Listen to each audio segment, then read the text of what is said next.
একটি কলা, আপনি ঠিকই দেখছেন, এবং এটি খুবই সাধারণ কলা। কিন্তু এই কলাটি আসলে সাধারণ কলা নয়, কারণ এই কলাটির দাম $6.2 মিলিয়ন, বাংলাদেশি মুদ্রায় ৭৪ কোটি টাকারও বেশি। অবিশ্বাস্য শোনাচ্ছে? আসল ঘটনা হলো, এই কলাটি নিউ ইয়র্কের এক বাংলাদেশি ফল ব্যবসায়ীর কাছ থেকে মাত্র ৪১ টাকায় কেনা হয়েছিল। এরপর দেওয়ালে স্কচ টেপের মাধ্যমে সেঁটে দিয়ে এটিকে দেওয়া হয় শিল্পকর্মের খেতাব। ক্রিপ্টো উদ্যোক্তা জাস্টিন সান শুধু এই কলাটি কেনেননি, সেটি খেয়ে চমকও সৃষ্টি করেছেন।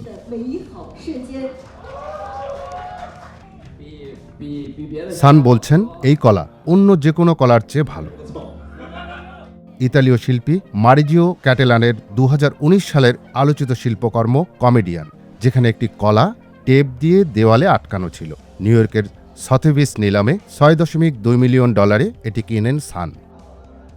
হংকংয়ে এক সংবাদ সম্মেলনে সান কলাটি খান এবং জানান, এই কাজটি ধারণাগত শিল্প ও ক্রিপ্টোকারেন্সির মধ্যে সম্পর্ক তুলে ধরতে সক্ষম।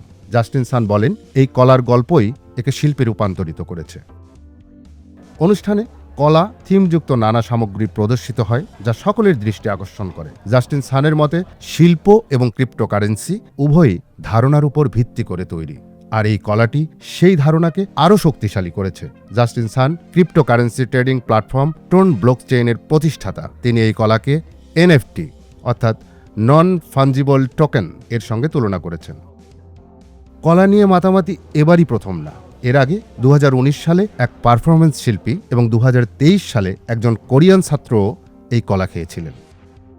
তবে তাদের কেউই এর জন্য $৬.২ মিলিয়ন দেননি। শিল্পকর্মের প্রতি এই ব্যতিক্রমী দৃষ্টিভঙ্গি অনেককেই ভাবতে বাধ্য করছে, শিল্প, মূল্য এবং প্রযুক্তির সংযোগ কোথায় গিয়ে দাঁড়াবে।